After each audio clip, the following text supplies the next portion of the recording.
por estar aquí hoy en una charla más de MOOCA. Bueno, en la noche de hoy tenemos la presencia del doctor Richard Junior Zapata. Buenas noches, doctor.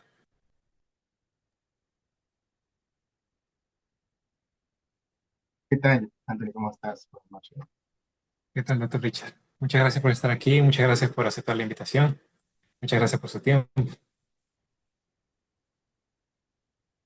Entonces, eh, en esta noche vamos a empezar con una breve historia que nos va a comentar el doctor Richard. Él nos hablará sobre su trayectoria profesional y académica, incluyendo su experiencia en el ámbito asistencial, sus estudios en la Universidad de Navarra, en España, y su doctorado en ciencias de la Universidad Nacional Mayor de San Marcos. Bueno, doctor Navarra, le doy la palabra para que pueda contarnos un poco sobre su historia y su experiencia. Muy bien, gracias, Anthony. Bueno, primero comentarles que todavía no soy doctor. Estoy estudiando el doctorado en Ciencia de la Salud. Ya les comentaré un poco cómo es que estoy mm, llevando este programa, ¿no? Bueno, pues mis inicios, como lo comentaste, en la parte asistencial fue en el INEM, el Instituto Nacional de Enfermedades Neoplásicas. Conocí a un gran colega, ¿no?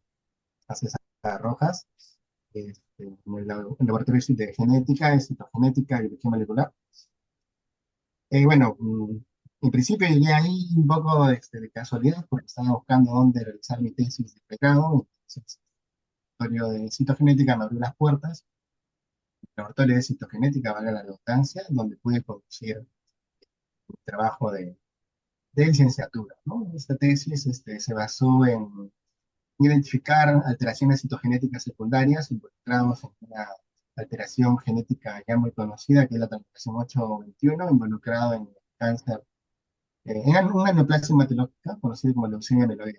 Entonces, estos hallazgos de las alteraciones citogenéticas secundarias hipotizaban, ¿no?, que estas apariciones podrían modificar el diagnóstico, ¿no? Perdón, el pronóstico de los pacientes. Y bueno, sí se veía afectado siempre y cuando las alteraciones secundarias fueran un poco más complejas, ¿no? Por ejemplo, la pérdida de cromosoma sexual es típico en este tipo de pacientes, pero no modificaba el pronóstico, ¿no? Eso fue para la tesis de licenciatura. Producto de ello no salió una publicación, pero salió un póster, lo cual fue presentado en una conferencia internacional de citogenómica en Austria, en Salzburg. Y eso fue uno de los principales principios, ¿no? Uno de los primeros logros que empecé a tener, ¿no?, en el mundo de la investigación. Posteriormente, participé de un proyecto de investigación realizado en la Universidad Peruana Cayetano Heredia, doctor, el doctor Luis, en su laboratorio de inmunología. En verdad, yo en mi participación fue un poco de aprender, un poco de citología de flujo, estudiar animales, porque en principio mi colaboración fue tratar de investigar la carga cromosómica de las células mesenquimales que ellos extraían, porque querían utilizarlo como terapia regenerativa. Y en forma de darle una especie de control de calidad, ¿no?, de las células que se ponen como terapia regenerativa, están en buen estado. Mi colaboración era esa, ¿no? Y de paso aprendía, ¿no?, las otras técnicas que acabo de comentar. Y esa fue una también de mis primeras experiencias en investigación, pero ya involucrada en todo, ¿no? La primera fue un poco explorar los cromosomas, pero en esta vez ya me involucré un poco más en más técnicas de laboratorio en sí. El tiempo después salió la convocatoria de becas para Pronavec, la beca Presidente de la República, y fue un postulé, y bueno, tuve la suerte de poder ser uno de los seleccionados. Y ahí fue donde obtuve la beca para realizar mi maestría en la Universidad de Navarra, en Pamplona, ¿no?, en España, ¿no? Y mi maestría fue, bueno, la maestría en sí se llamó Investigación Biomédica con la especialidad del cáncer. Entonces, ahí tuve unos pocos meses de clases, muy intensivas, que el curso duraban 2 semanas, terminaban, iniciaba otro, 2 semanas más y así sucesivamente. Entonces eran clases intensivas y exámenes, ¿no? Y más o menos en marzo del 2018 fue donde defendí la candidatura a un proyecto de investigación basado en clases hematológicas, ¿no? Porque yo continuaba con esa perspectiva, ¿no? De clases hematológicas y fue donde me ahondé a la parte de mieloma múltiple. El mieloma múltiple, bueno, ya les comentaré más adelante en qué se basó. Defendí satisfactoriamente el proyecto y bueno, terminamos clases y empezó la ejecución. Entonces, al final, pues, también defendí satisfactoriamente la tesis de la maestría y pues sí, logré graduar. Posteriormente volví aquí a Perú, me abrieron las puertas.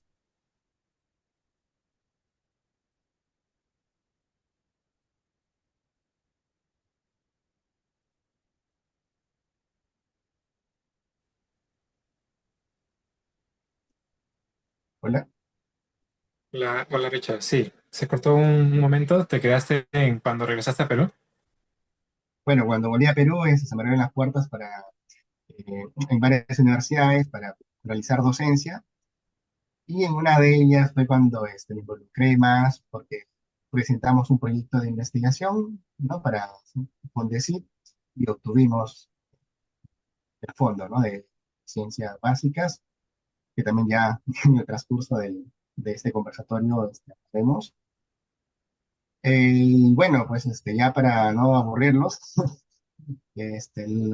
a principios, bueno, a mediados del año pasado salió la convocatoria para beca doctorado, ¿no? En la cual yo me presenté y también fui uno de los seleccionados. Y actualmente ya terminé el primer ciclo y bueno, y estoy ya en el mundo del doctorado, ¿no? Y eso es, mi estimado Antonio, ¿no? ¿Dónde me encuentro ahora? Excelente, excelente. Fue una historia bastante interesante, bastante inspiradora, creo, para muchos de los que estamos aquí en esta noche. Me gustaría aclarar que el conversatorio de hoy es netamente interactivo, así que para los participantes, si es que alguno quiere hacerle alguna pregunta al doctor Richard sobre su llegada ya a España, su trabajo acá en Perú, siéntanse libres de mandar sus preguntas por el chat o si gustan, de preferencia sería mejor que abran su micrófono y puedan hablar. Excelente. Entonces, bueno, vamos a comenzar con una primera pregunta. Como usted mencionó, usted trabajó con mieloma múltiple, ¿verdad? ¿Trabajó también con algunos tipos de terapias clínicas aplicadas a esta enfermedad? Claro, sí, bueno, un poco retomando, ¿no? Lo que les contaba al principio, yo estaba en el mundo de la citogenética y aprendiendo un poco de terapia regenerativa. Cuando me presenté al proyecto de investigación, básicamente yo orienté mi trabajo en eso, ¿no? Estudiar la genómica de pacientes con neoplasias hematológicas. Pero como este mundo de la investigación a veces uno no es como lo plantea al inicio, ¿no? Entonces en la Universidad de Navarra me dijeron, ¿sabes qué? Tenemos esto, trata ¿no? de elegir un proyecto de investigación. Entonces, la neoplasia hematológica, la cual más se acercaba a lo que yo había manejado, era el mieloma múltiple. Un poco para ponerlos en contexto, el mieloma múltiple es un tipo de cáncer hematológico que afecta a las células plasmáticas. Y una de las funciones principales que tienen estas células plasmáticas es producir anticuerpos. Bueno, una de las particularidades que tienen estos anticuerpos son neutralizar algunos patógenos, etc. Un poco de inmunología ahí, ¿no? Como un principio de defensa.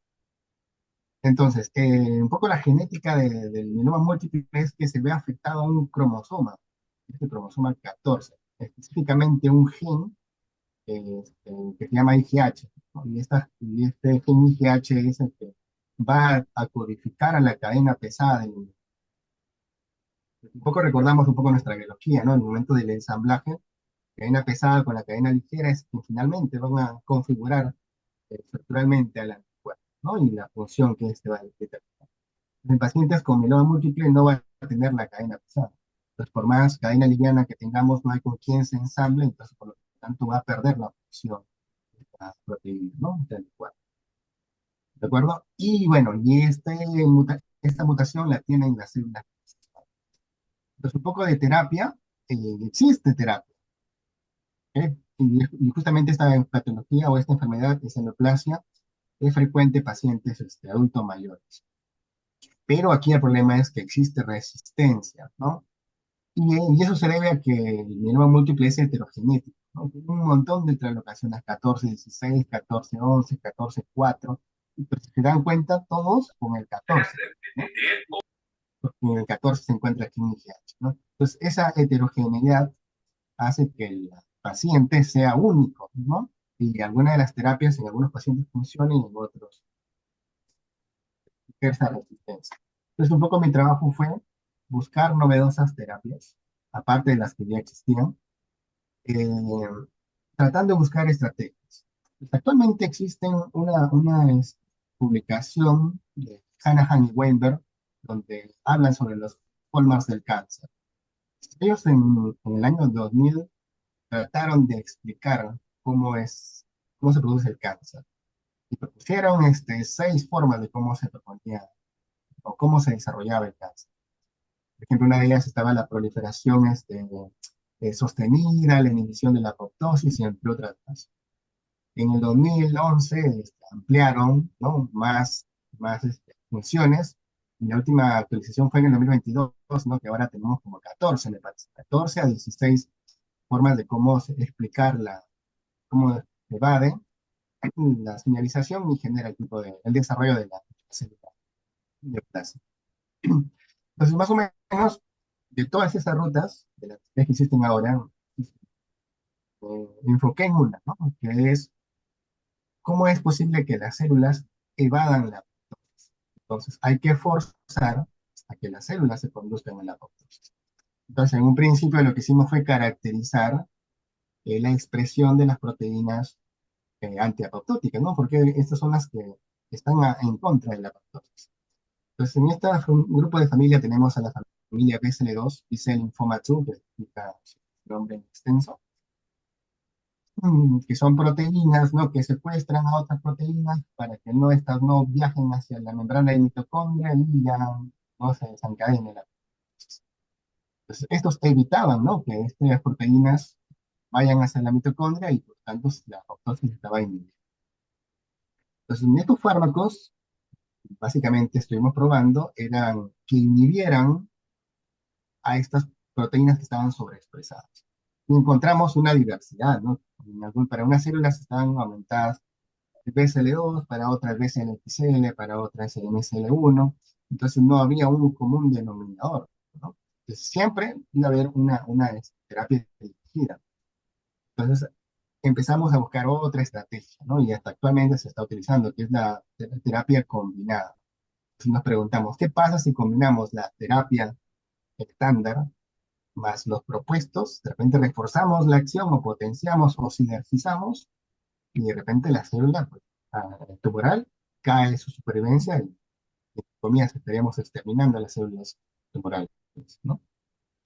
Y eso fue lo que ejecuté, ¿no? Combiné la terapia estándar, que era panovinostat, que es un inhibidor de la epigenético, combinadas con inhibidor de MSL1, con inhibidor de MSL, con MSL2, y ahí fue cuando la mejor combinación fue con inhibidor de MSL1, ¿no? Que tiene un nombre, S63845, hasta ahorita no es autorizado, ¿no? Porque los fármacos o las moléculas autorizadas ya adquieren un nombre comercial, pues si es que no lo tiene, que decir que todavía la FDA todavía no lo aprueba, a pesar de que se ha visto resultados favorables. Básicamente esa fue mi investigación y eso fue lo que defendí en el trabajo de fin de maestría. Y bueno, no trajo como frutos publicaciones debido a que mi trabajo estaba embebido en otros proyectos más grandes. Y también ya, pues ya no continué tampoco esa- con esos estudios. Básicamente eso fue, Anthony, cuando trabajé con Toma Múltiple. Pero haya sido claro esta breve introducción. Trataba de ser preciso en algunas cosas. Excelente, excelente.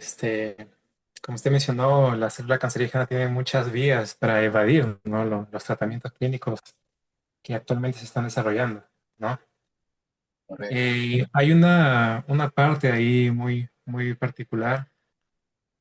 Hay un tema del cual se habla mucho últimamente, que es el reposicionamiento de fármacos. ¿Usted puede comentar algo al respecto de este tema? Claro, claro, sí, sí. Bueno, al igual como les comenté al principio que existen varias vías, o sea, para dar solución a algo, hay que entender primero el problema. Entonces, estos investigadores Canahan y Weinberg, que actualmente hay 16, 14, 16, no recuerdo el número, de, de, de formas de cómo puede eludir, ¿no?, la célula tumoral y esta poder progresar. Pues, al estudiar cómo ellas eluden, podemos estratégicamente buscar, ¿no?, una solución. Terapias dirigidas, terapias combinadas, y ahí viene, ¿no?, donde tú mencionas, ¿no?, el reposicionamiento farmacológico, ¿no? Entonces, un término muy bonito, ¿no? ¿Qué significa reposicionamiento farmacológico? Reposicionamiento es reposicionar, ¿no?, a un fármaco en el cual ya se conoce su target o su diana o su molécula dirigida, su proteína dirigida, pero en el trayecto se puede descubrir de que este inhibidor también puede ir hacia otra diana, ¿no?, terapéutica. Y entonces, en lugar de buscar novedosas inhibidores, nos ahorramos un poco de tiempo, porque si esta molécula ya está aprobada por la FDA, entonces simplemente sería reforzar ensayos clínicos, y acorta todo el tiempo y se podría reposicionar el fármaco. Eso es un poco eh, la estrategia, ¿no? Saltarnos, porque si estuviéramos diseñando moléculas nuevas, primero tendríamos que probarlo en células, luego estudiar toxicidad, ver la respuesta inmunitaria en modelos celulares y luego estos extrapolarlos a ensayos clínicos. Los clínicos también tienen sus estándares, ¿no?, de calidad, entonces es todo un tema, ¿no? Creo que me Claro. volví a congelar. Sí, ya está un poco congelado, se escucha su voz, pero ya se arregló. Ok, Justo hay una pregunta de una participante aquí de esta noche, Olivia Santamaría. Ella pregunta, ¿hiciste cultivos celulares? ¿Nos puedes comentar tu experiencia con eso? claro, sí, prácticamente desde que me inicié en este campo de la investigación me han tocado cultivos celulares, ¿no? Tanto primarios como de crecimiento de línea celular, ¿no? Un poco de mi experiencia, bueno, pues no, es comprender el tejido, ¿no?, de inicio, ¿no? Porque, por ejemplo, si queremos cultivar células del tejido sanguíneo, por ejemplo, hay un medio convencional, por no decirlo universal, ¿no?, que se llama RPMI, Roswell Park Memorial Institute, 1640, y como anécdota tiene ese número de 1640 porque justamente fue la versión en la que funcionó. Entonces, este medio de cultivo es el universal. Pero luego investigadores se dieron cuenta de que tenían que suplementar estos medios porque para algunas células no tenía buen crecimiento, o la cinemática de crecimiento era lenta. Entonces ahí es cuando vienen ya los derivados de los celulares, ¿no? Para ciertas, ciertos tejidos, ¿no? Un poco como me estaba saliendo del tema, ¿no? Por ejemplo, para eh, células de sangre periférica, ahí quien nos importa son los glóbulos blancos, pero cuando nosotros colectamos todo, ¿no? Glóbulos rojos, blancos, es todo el componente, ¿no?, de la sangre. Existen, eh, por ejemplo, reactivos como el Ficol o el Histopacket, ¿no?, que son separadores, ¿sí?, que separan el paquete globular de otros componentes y nos quedamos solamente con las células blancas. Y ahí sí un poco de experiencia, porque es un poco de mano del operador para poder colectar solamente esa fracción blanca y esa es la que se cultiva, ¿no? Ahora, aquí sí hay que tener un poco de cuidado porque los glóbulos blancos que están en la sangre ya están maduras. Y como están maduras, estas no van a seguir el ciclo celular, ¿no? Sino Su siguiente paso sería que estas células se mueran, ¿no? Porque ya cumplieron el ciclo. Entonces ahí viene la estrategia, ¿no? Por eso es importante, ¿no? Estudiar todo esto. Se agregan mitógenos como de tipo lectinas, como la fitomelotenina, Pokeweed, otros más, que activan las MAP quinasas y fuerzan a que ingrese al ciclo celular estos glóbulos blancos. Entonces estos glóbulos blancos que entre comillas deberían morir, se ven un poco afectados y empiezan a proliferar. Entonces es un poco de estrategia que se utiliza en el laboratorio para poder hacer crecer cuando en verdad no deberían crecer, ¿no? En el cuerpo. Esto desde el punto de vista de células normales, ¿no? En cambio, células tumorales, estas células tumorales, como les comenté hace pocos minutos, evaden, ¿no? Tienen la proliferación sostenida, evaden la apoptosis. Entonces, ellas por sí solas van a empezar a proliferar. Entonces, ya no es necesario agregarle este mitógeno, ¿no? Porque van a crecer por sí solas, ¿no? Y existe medio de cultivos ya con asparagina, ¿no? Porque estas les gusta, las células tumorales les gusta la asparagina, empiezan a proliferar, ya no necesitan esta cosa de la fitomalutinina, tienen otros componentes, azúcares, etcétera, ¿no? Por ejemplo, una de ellas es el Max, ¿no? Específicamente para células de médula ósea. Eso es un poco los tejidos primarios. Otra experiencia, por ejemplo, que tuve fue cuando se extrayeron adipocitos, por ejemplo, un tejido, un lipoaspirado, ¿no? Que es una técnica estética, ¿no? Como para liposucción, por ejemplo, ¿no? Se obtiene el lipoaspirado y ese lipoaspirado es grasa, básicamente, ¿no? Y se tiene que trabajar con colagenasa para destruir esos trozos de grasa y quedarnos con células, ¿no? Y este precipitado es el que se empieza a cultivar, ¿no? Y es dejarlo ahí, ¿no? Darle su rezada, porque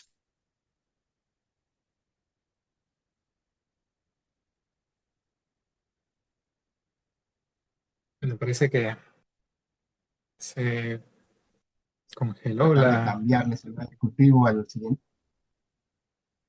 Otra vez, Ya. oye, Sí, se congeló unos 10 segundos, 15 segundos. bien, ¿qué me quedé entonces? Ya. Como que he estado como cortándose un poquito, entonces no te estaba escuchando muy bien. Ya, Solo bueno, unos 10 minutos antes. ujú. Bueno, y así, esperas a que las células se adhieran al frasco de cultivo, a seguirle el monitoreo. Cuando las células crecen en el fondo del frasco de cultivo, eh, cuando uno los observa en el microscopio, ¿cómo observa que en verdad están creciendo por cantidad de confluencias? Este término se utiliza por la capacidad que tienen las células por cubrir, o el área que cubren el fondo del frasco de cultivo. Pues, más o menos cuando llega a un 80%, lo más recomendable es traspasar a nuevos frascos, ¿no? Desdoblar, ¿no? Tenemos, por ejemplo, no sé, 5 millones de células en ese frasco que están pegados, lo pasamos a 2 frascos o a 3 frascos. Y empezamos con el proceso, ¿no? De expandirlas. Entonces, ese es el punto de vista de tejidos primarios. Ahora, células comerciales, un poco más sencillo, ¿no? Porque es como que entras a un navegador web, el ATCC es uno de ellos, por ejemplo. Quiero una línea celular específica para la locación 821. Buscas, Kazumi, lo ordenas. Eso sí, ¿no? La parte logística demora una eternidad, de 6 a 8 meses para que llegue una célula. Y entras al, al documento y ahí te indica, ¿no? Qué tienes que hacer, con qué medio de cultivo se debe trabajar, con qué debe suplementar, al cuánto porcentaje, etcétera, ¿no? Y seguir las indicaciones. ¿No? Te descongelas, un descongelamiento rápido, centrifugar, eliminarlo, todo lo que estaba embebido a las células, te quedas con el precipitado, que son las células, y agregas el medio, el cual te indicó el representante de esta marca, ¿no? Y lo mismo, ¿no? Haces un monitoreo, un microscopio invertido, ves el crecimiento, y expandes, congelas cuando tienes un montón de células, ya empieza a congelar. Se recomienda que cuando tengas de 4 a 5 millones, ya congelas en un mililitro de un tubo, con la esperanza de que, porque siempre hasta el 20% se mueren, ¿no? En esta criopreservación, quiere decir que el 80% tú preservas, ¿no? Esta fue un poco mi experiencia tratando en cultivos secos. Excelente, Ahora, excelente. Justo hay una pregunta ahí de ajá, otro participante, se llama Henry Paico. ujú. Él menciona, vi que usaste compuestos de acción epigenética tipo Epidrugs. ¿Puedes contarnos un poco de eso? Bueno, el único fármaco que utilicé fue panobinostat. Esta es un inhibidor de la metilación en mieloma múltiple. Este, Justamente se encuentra en el mismo gen IGH, ¿no? Lo más que uno diga que el gen IGH es súper grande, ¿no? Y pueden haber isoformas, ¿no? En la misma mutación. Y por ahí puede haber un marcador epigenético y justamente este fármaco estaba dirigido para esa región. Este es el único fármaco con el cual trabajé como...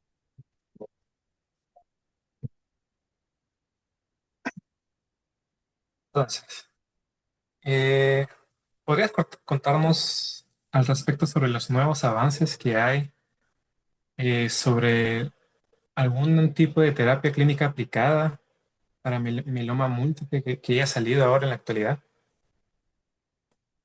Bueno, existen algoritmos de tratamiento.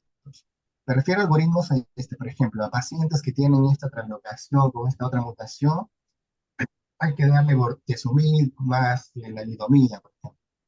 Pacientes con 821 más 414, estoy inventando por si acaso estas mutaciones, ¿vale? Para que se comprenda el ejemplo, ¿no? Por ejemplo, panovinostat con bortezomib, o panovinostat con otros. Si se dan cuenta, panovinostat y bortezomib son fármacos estándares, y la combinación de estas son las recomendadas, ¿no? A eso me refiero con algoritmos. Y aquí el punto clave es saber, ¿no? Saber qué tipo de neoplasia hematológica, en este caso, como les comenté, el mieloma múltiple es heterogenético, saber qué tipo, ¿no? ¿Cuál es la genética de este mieloma múltiple que tiene el paciente para darle la- el algoritmo indicado, ¿no? Y muchas de estas también se combinan con trasplante de médula ósea, ¿no? Hacen una especie de análisis y salen, ¿no? Por ejemplo, este paciente se puede pasar para trasplante de médula ósea. Y post-trasplante sigue todo este algoritmo. Y hay pacientes que por más que, ¿no? que tengan todas las ganas, etcétera, pues esté la disponibilidad, pero si su screening no permite pasar a un trasplante de médula ósea, pues tiene que seguir otro tipo de... Y eso actualmente, no solamente en este tipo de cáncer, ¿no? Actualmente existe la medicina de precisión, ¿no?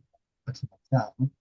En estudiar la enfermedad del paciente, ¿no? Porque antes era como el grupo de pacientes y a todos hay que darle, ¿no? Ahora un paciente es único, que hace el screening, ¿no? Este diagnóstico, tipo genético molecular, epigenético, de flujo, fisiológico y todo lo demás se complementan, se integran y y ven, ¿no? Cómo se dirige a este paciente, la estrategia de eso es. Excelente. Y supongamos en una situación, ¿no? En la que tú pruebas un fármaco y este fármaco funciona en los ensayos preclínicos. ¿Cuáles serían los pasos siguientes que vienen después de esto? Bueno, el paso siguiente eh, sería extrapolar estos ensayos a modelos in vivo, ¿no? Así lo traen con Helen. Ajá.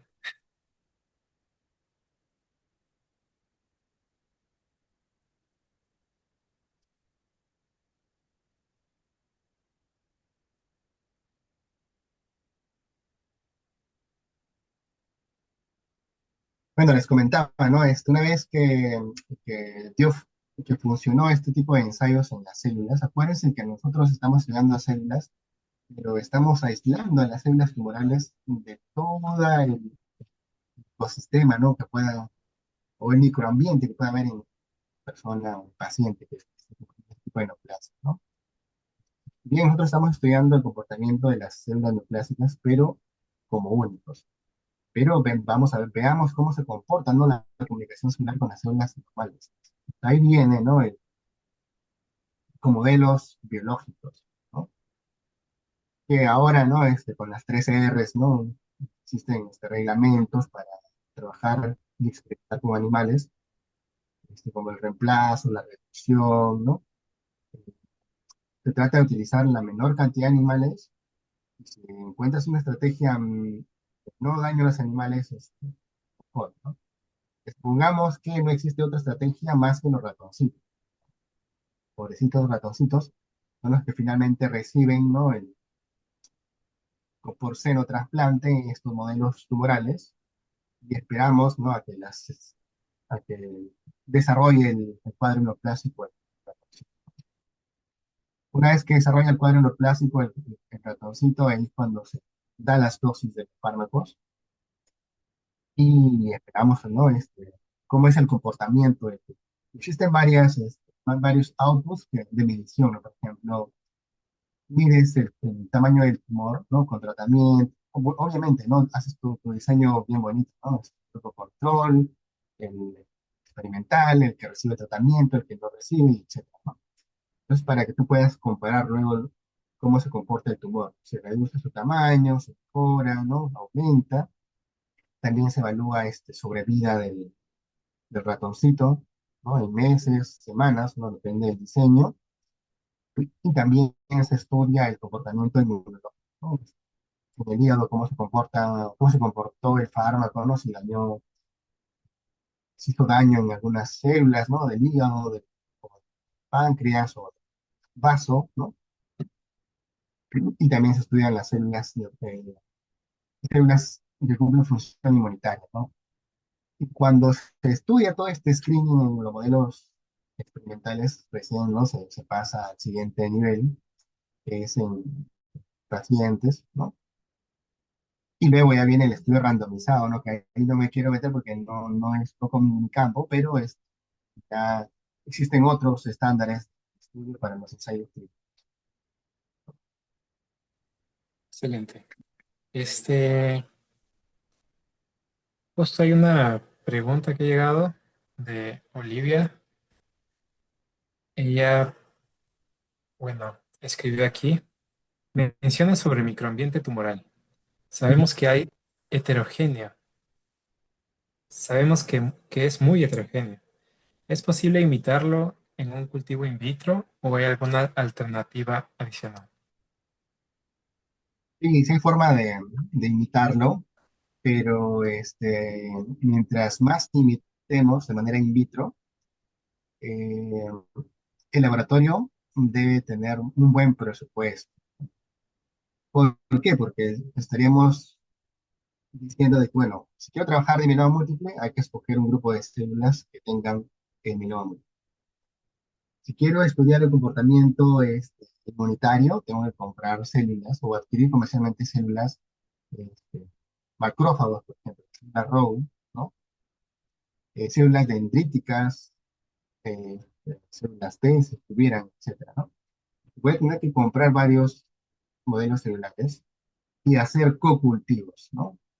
Y no es hacerle una placa, no, es, ¿no? Común y corriente, ¿no? Existen ahora placas adaptadas que se llaman Transwell, un pocillo hueco, y encima se monta otro pocillo, ¿no? Y entre el pocillo de arriba y el pocillo de abajo hay una membranita muy fina que tiene 4 a 5 micras de poros que tiene la comunicación. Entonces, existen estrategias, ¿no? Pero se imaginan comprar esos 4 tipos de células para cultivar arriba, por ejemplo, las células tumorales y debajo los macrófagos con las células dendríticas, y evaluar la señalización, si te cambias citoquinas o, no sé, interleuquinas o algunos otros tipos de moléculas, de repente hay migración, qué sé yo, ¿no? Entonces, es todo un tema, ¿no? Y también detrás de ello también hay un súper trabajo, ¿no? Porque tenemos que estandarizar los ratios de cultivo, ¿no? Si es 1-1, 1-2, si es 1-2, quién 2, quién 1, y etcétera, ¿no? O sea, Y todo eso es, por detrás, es la estandarización. Ahora, hay otra estrategia, ¿no? Incluso es novedoso actualmente, que se llaman los organoides. ¿No? Los organoides son, es como si fueran biopsias, no quiero sacar de un intestino en una biopsia, y también con estos transwell y otros tipos de posibles cultivos, ¿no? Estos órganos o fragmentos de órganos que van a formar tipo de formas circulares, ¿no? Como si fueran microórganos, ¿no? Por eso se denomina organoides. Y que tienen un comportamiento similar, ¿no? Al tejido. Ya no son células individuales, sino es como si fuera todo un tejido, ¿no? Todo un tapizaje del tejido, pero de manera circular, ¿no? Y se puede estudiar el comportamiento, ¿no? De estas células tumorales. Se puede testar el fármaco y ver cómo se comportan estas. Eso es, Olivia, cómo se puede imitar, ¿no? De manera alternativa para no utilizar animales, ¿no? Porque este es el objetivo, ¿no? No utilizar o reducir o reemplazar el menor número de animales por otra alternativa, ¿no? Y el in vitro es lo que hay, ¿no? Y lo que es más ético, ¿no? Diríamos así. Excelente, es una información bastante novedosa con respecto a los organoides y los análisis in vitro que se realizan para testear estas nuevas terapias clínicas. Pero antes de del análisis in vitro, ¿existe algún tipo de análisis in silico que se realice? Tal vez un análisis computacional, ¿no? Para testear ahí datos o bases de datos de algunos experimentos previos, como para testear algunos fármacos ahí que puedan usar ahí o aplicar con los cultivos celulares. Claro, claro, sí. Ahora, pues muchas, gracias a las grandes bases de datos, ¿no? Como por ejemplo TSGA, ¿no? Que es una base de datos donde ahí suben varias mutaciones genéticas y tipos de pacientes que han respondido al tratamiento, ¿no? Y posibles dianas terapéuticas, ¿no? Gracias a este tipo de base de datos uno puede decir o identificar blancos terapéuticos. ¿No? Y esos blancos terapéuticos uno las puede testar, ¿no? Por ejemplo, ¿cómo es que llego al fármaco, ¿no? Porque se me ocurrió la inalidomide, voy a ponerle esa, no. ¿No? Tiene que haber un screening virtual primero, ¿no? Entonces, para ello tenemos que identificar a la proteína D, ¿no? Por ejemplo, otras de mis investigaciones han también sobre cáncer de pulmón, y el cáncer de pulmón en sí tiene varios blancos, como el FGFR, la KT, ALK es otro de ellos, y podría ser. Entonces, el FGFR es el más común y existen anticuerpos monoclonales dirigidos a este, ¿no? Y está funcionando hoy. Otra problemática es el chain ALK que codifica una proteína ALK. Entonces, si me permites compartir, pero un poco Por supuesto, por llegar supuesto. a... Pero antes de compartir, Olivia quería seguir su pregunta. Ajá, Vamos con el siguiente comentario de Olivia que dice, claro, eso desde el punto de vista ético, imagino que se refiere al uso de los ratoncitos en el laboratorio, pero cuando queremos imitar al paciente, ver entonces, cuando queremos imitar al paciente, ver entonces el mejor método más eficiente.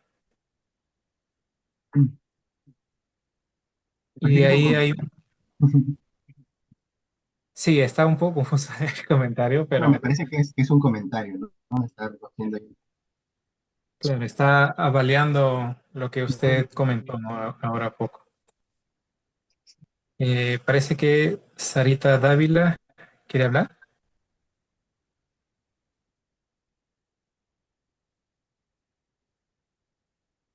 Hola.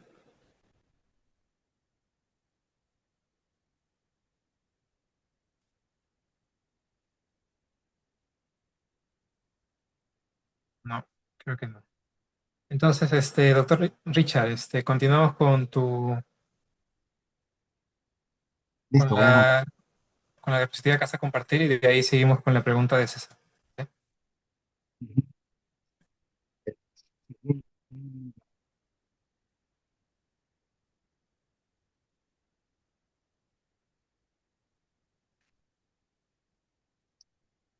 Ya, genial, ¿no? Como les comentaba, el cáncer de pulmón de células pequeñas tiene bastantes dianas, FGFR y otras más, pero estamos enfocados ahora en este estudio nuevo sobre el gen ALK, ¿no? El gen ALK significa Anaplastic Lymphoma Kinase, se denominó así porque se identificó primero en un tipo de neoplasia, ¿no?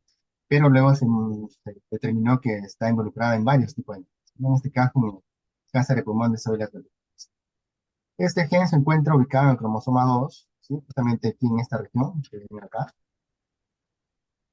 acá. ¿Sí? Y miren cómo codifica este gen. Va a codificar a una proteína que es transmembrana. ¿A qué me refiero a una proteína transmembrana? Es porque es una proteína que va a atravesar la membrana. ¿No?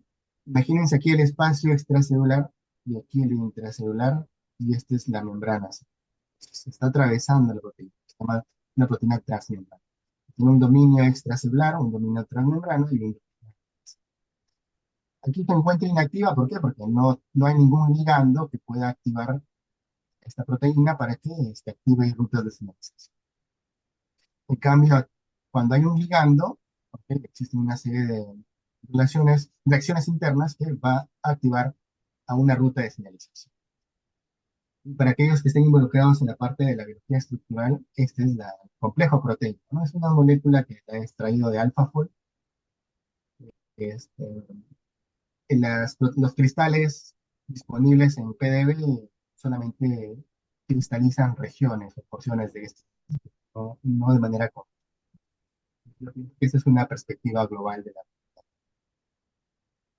Ok, entonces este gen va a codificar para esta proteína, ¿no?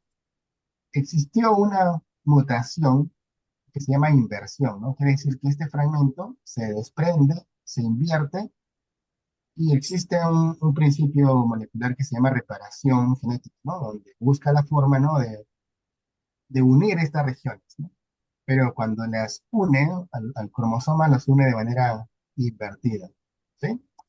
Ustedes se acuerdan cuando viene la replicación y la traducción, etcétera, hay una dirección. Y cuando está invertido, la dirección va a cambiar. Por tanto, va a cambiar también la codificación. Y esta codificación cambiada va a dar origen a una oncoproteína. Esta oncoproteína, si se dan cuenta, ya no es transmembrana, ¿no? Ha perdido su dominio extracelular, incluso su dominio transmembrana y solamente conserva la parte intracelular, la parte verde. La parte morada es obvio que pertenece a la oncoproteína del M4 que está fusionada. Entonces, esta proteína fusionada se denomina oncoproteína, que más o menos se vería de esta. Estrategias terapéuticas, ya, me estaba olvidando, ya me estaba saltando, ¿no? ¿Cuál es el problema, no, de que esta proteína se encuentre en el citoplasma? Que va a ser blanco fácil para la fosforilación. Y esta fosforilación lo que va a hacer es activar diferentes rutas de señalización de manera descontrolada, ¿no? No regulada, sino descontrolada. Por ejemplo, fosfolipasa C, RAS, STAT, PI3K, etcétera. Entonces van a activar la proliferación, la migración, la supervivencia, ¿no? ¿Recuerdan lo primero que les comenté? La proliferación sostenida, elevación de la apoptosis, etcétera. Es por eso, ¿no? La fosforilación es el gran problema, la cual activa descontroladamente esta ruta de síntesis. Entonces, la estrategia terapéutica es qué pasa si es que busco moléculas que compitan por este sitio que está aquí, ¿ok? Y le quitemos el asiento a los grupos fosfato, ¿no? Pero cuando explico esto, explico, por ejemplo, en este juego donde ponemos dos sillas y tres personas dando vuelta, y cuando se detiene la canción, el que se queda afuera, pues perdió, ¿no? Un poco así, ¿no? Estas moléculas que se pelearan por este sitio y dejar fuera los grupos fosfato, ¿no? Entonces sí existen alternativas, ¿no? Son estos inhibidores de una proteína LK, ¿no? De sitio activo, ¿no? Son crizotinib, ceritinib, norlatinib y alectinib. Lo que hacen es competir por ese sitio y se anclan, por lo tanto no hay fosforilación y por lo tanto se regula otra vez la señalización, ¿no? Entonces ya está fácil, ¿no? ¿Para qué seguir estudiando? ¿No? Ya está la solución. Pero pues la neoplasia no se queda quieta, tiene problemas. aminoácidos o sustituciones aminoácidas, la cual desconfiguran este sitio activo, y estas moléculas ya no vuelven a encajar, ¿no? Retornando otra vez la fosforilación y otra vez tenemos el problema del inicio, ¿no? La activación de estas rutas. ¿Sí? Ese es un poco el rollo, ¿no? De que tiene este tipo de neoplasia. Y no solamente la única, sino que creo que es un copy-paste en todas neoplasias que pueden existir. Simplemente hay que identificar la proteína diana en este caso, ¿no? Bueno, esto es otra cosa. Luego hablamos, pero hay una pregunta interesante. No sé si Sí, te quedó claro, Anthony. sí, quedó bastante claro. Justo te iba a comentar eso. Hay una pregunta relacionada con lo que estás proyectando ahora, que es la pregunta de César. Él menciona en una de tus recientes publicaciones, ¿no? Para evaluar la efectividad de inhibidores de ALK y BCL2, usaron las células BA y F3 modificadas, siendo estas células de línea linfocitaria. ¿Cuál es la ventaja de usar esas células como modelo en vez de usar células tumorales directamente? Sí, bueno, en el mundo de la ciencia hay que buscar estrategias porque, por ejemplo, aislar un pulmoncito, ¿no? El BAF3 es una cepa de ratón, ¿sí? Extraer el tejido tumoral de este ratoncito en laboratorio puede fallar, ¿no? Varias veces, ¿no? Y al tener este fallo va a indicar de que voy a tener que utilizar y sacrificar a más ratoncitos, ¿no? Entonces, lo ideal sería, por ejemplo, bueno, es como nosotros pudiéramos sacar una muestra de sangre específica, ¿sí? Que va a ser repuesta, ¿no? Nuestra sangre, ¿no? Por, por nuestra médula se va a reponer estas. Igual cuando donamos sangre, ¿no? Pasan un par de días y se repone, ¿no? Esa es la parte biológica. Entonces, se puede obtener también sangre periférica de este ratoncito, ¿no? La estrategia de recolección depende del laboratorio, ¿no? Y ahora como existen las famosas ediciones genéticas, ¿no? Por knockout, por knock-in, CRISPR-Cas, ahora, ¿no? Por ejemplo, esta fue por mutagénesis dirigida, ¿no? Es una versión previa al CRISPR-Cas, mutagénesis dirigida que muta justamente a este gen para que se invierta, ¿no? Se utilizaron plásmidos como vectores, es decir, que llevaban a a estos genes, ¿no? Para poderlas mutar. Y obvio, ¿no? Como es linfocitaria, nuestro crecimiento celular no era, ¿cómo se dice? Se me fue el nombre. Ah, en adhesión celular, ¿no? Si no fue en este caso, fue en suspensión.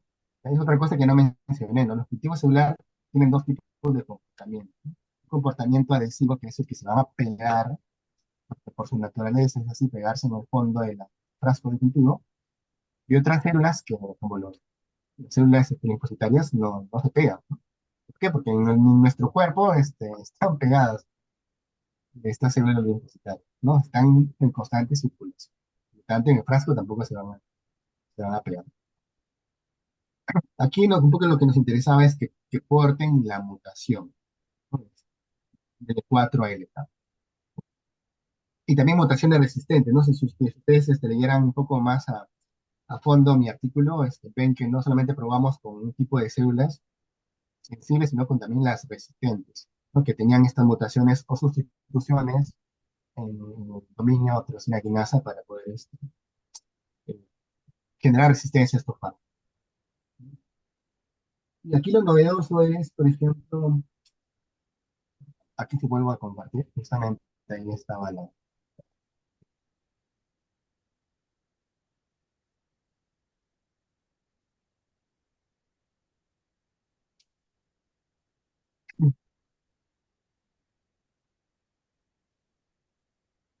por ejemplo, miren, esta es la proteína, no sé si están viendo solamente la proteína, Se ve. perdón. Por ejemplo, este es de toda la proteína que ustedes vieron, este es el fragmentito que acopla nada más, ¿no? Lo demás ha sido un poco escondido, ¿no? Solamente para que de manera visual se pueda comprender. Por ejemplo, este es el sitio.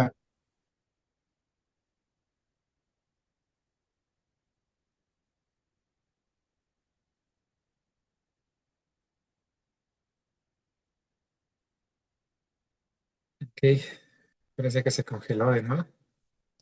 Vamos a esperar unos segundos. A ver.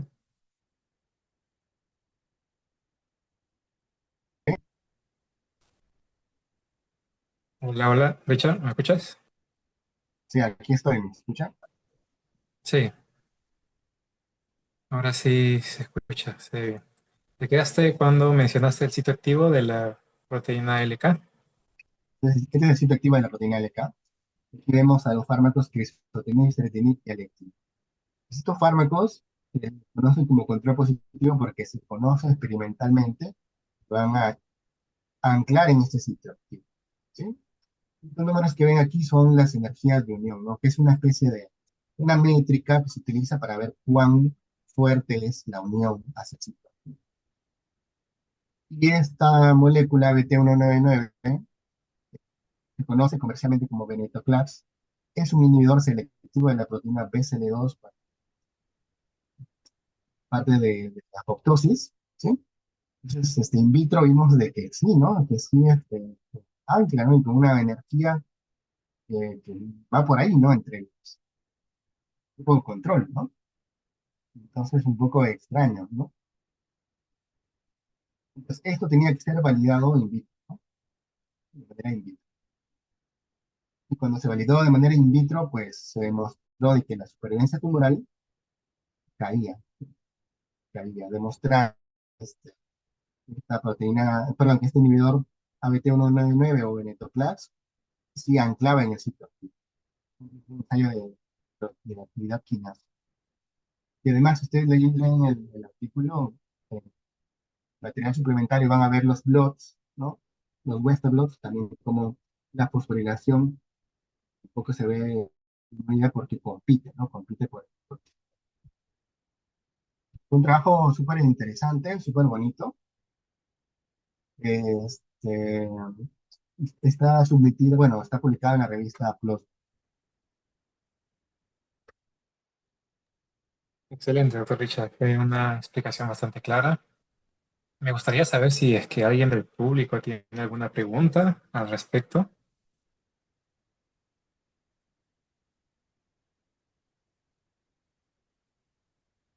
Bueno, en caso no haya ninguna pregunta por parte del público, podemos hablar un poco más sobre... Ah, acá, César tiene una pregunta. A ver, vamos a esperar.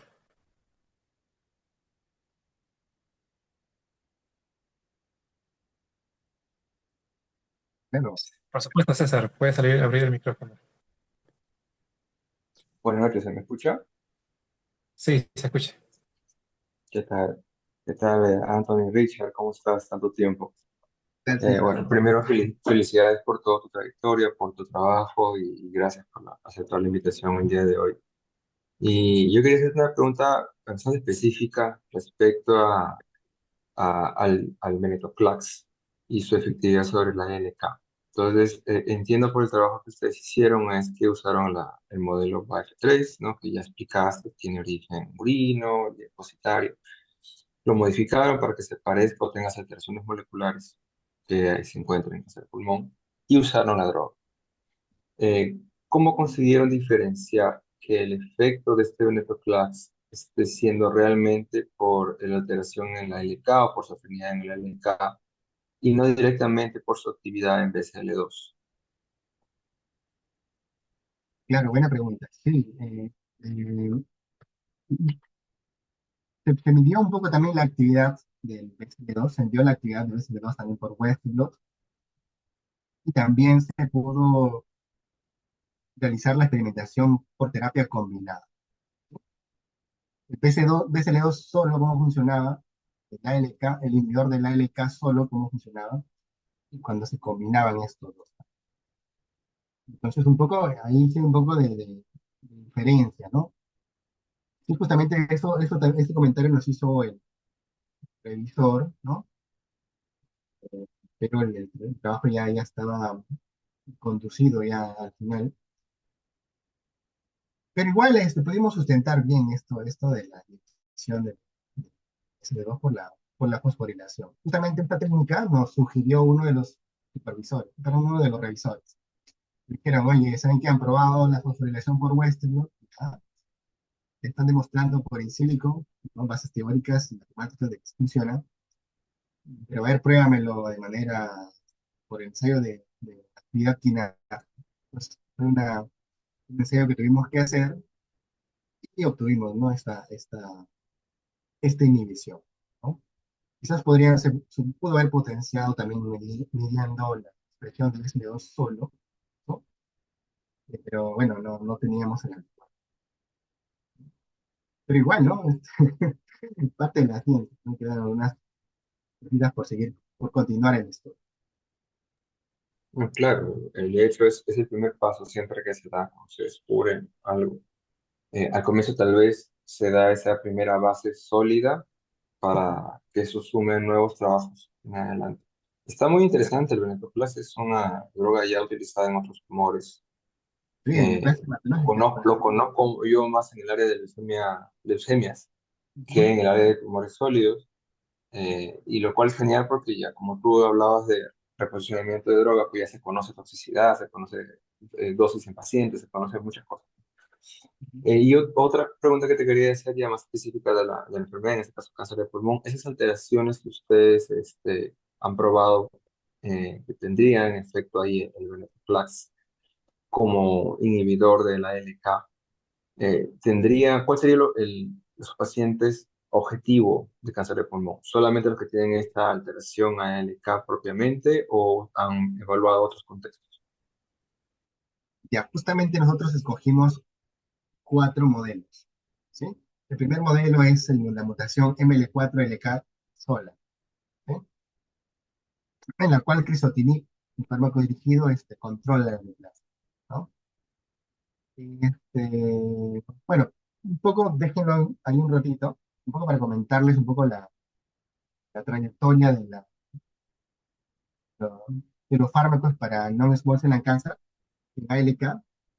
El de primera generación fue crizotinib, ceritinib, luego viene alectinib, lorlatinib, y más moléculas más, ¿sí?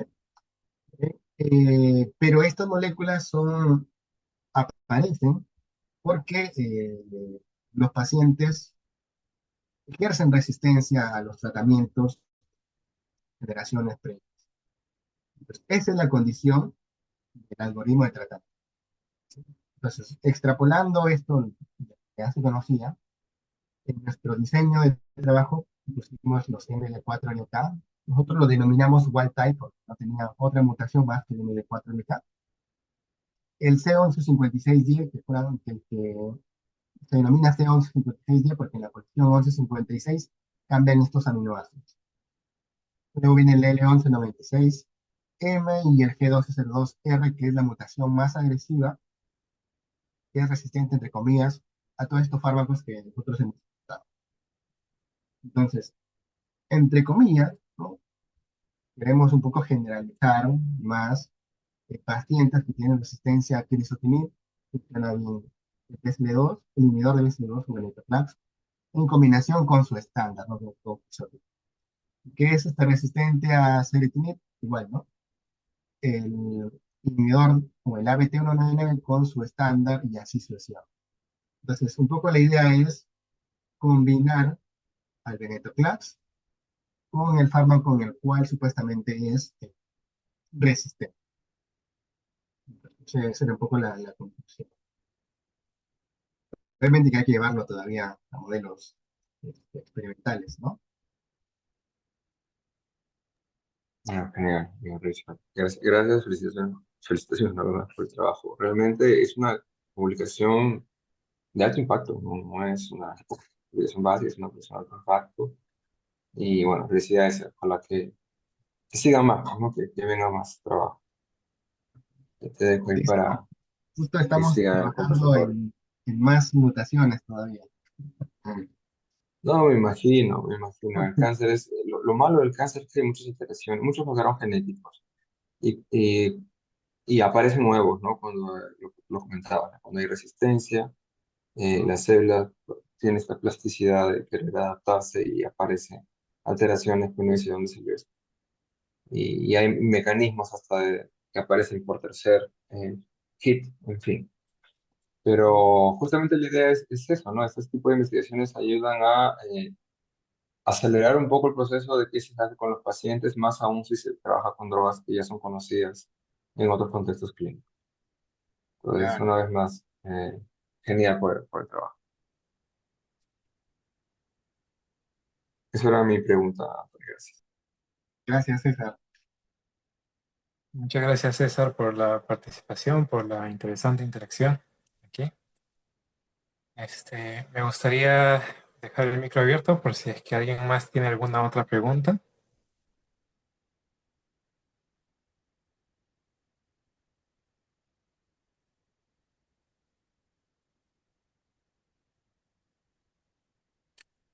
Bueno, mientras eh, se animan, tal vez por ahí algún participante en hacer otra pregunta, tal vez pueda contarnos un poco sobre los proyectos que hay en Fondecito, en Prociencia, que hay para apoyo para investigación allá en Perú.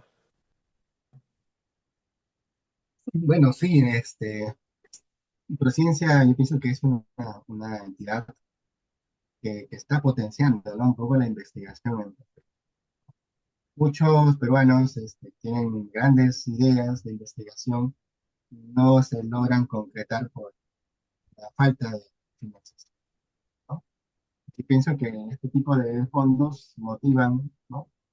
a investigar, ¿no? Y mucho más, ¿no? Que ahora ya hay estipendios para los investigadores, ¿no? Antes era solamente para financiar el proyecto y los investigadores ad honorem, ¿no? Y ahora ya también están retribuyendo económicamente a los investigadores. Igual está, yo pienso que está bien, ¿no? A veces uno es motivado, ¿no? Hace las cosas, pero pienso que sí, debe ser reto. Por ejemplo, un poco lo de ahora, ¿no? El doctorado también ha sido financiado por ciencia, ¿no? Para poder, en verdad, para hacer dos cosas, ¿no? La primera es para poder estudiar un doctorado, ¿no? Lo cual me encuentro el primer ciclo. Me va a permitir viajar a una universidad al extranjero, a Northwestern, a realizar parte de los experimentos de la tesis.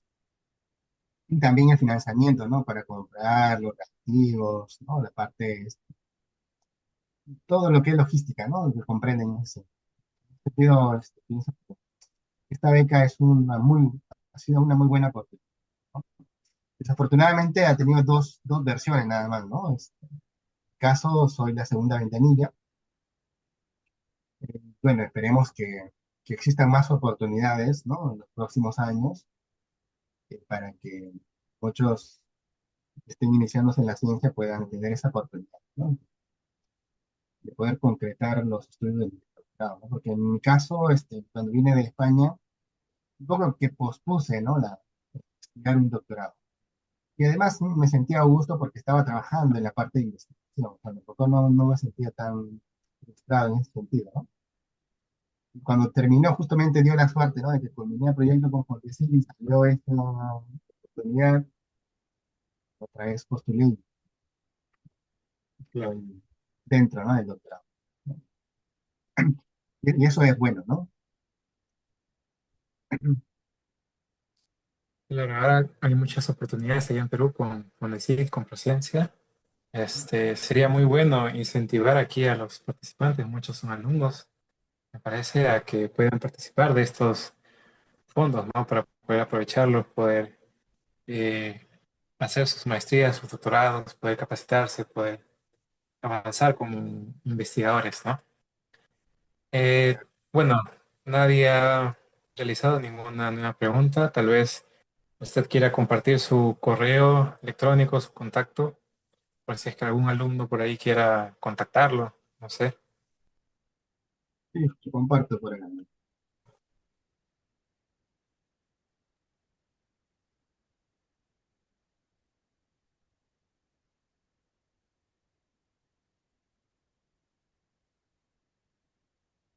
Ahí está.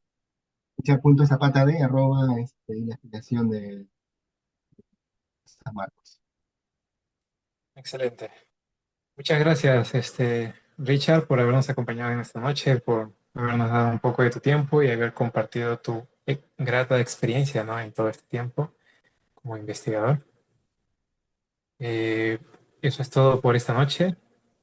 Muchas gracias también a los participantes que han estado hoy aquí.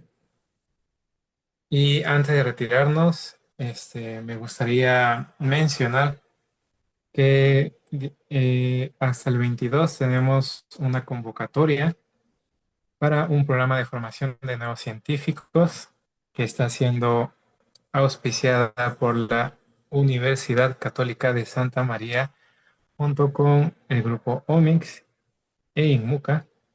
Bueno, somos nosotros. Y la convocatoria es abierta para todos los estudiantes que estén terminando la universidad o hayan ingresado ya entre el primero y segundo año. El curso es completamente gratuito y espero que puedan animarse a participar, a postular.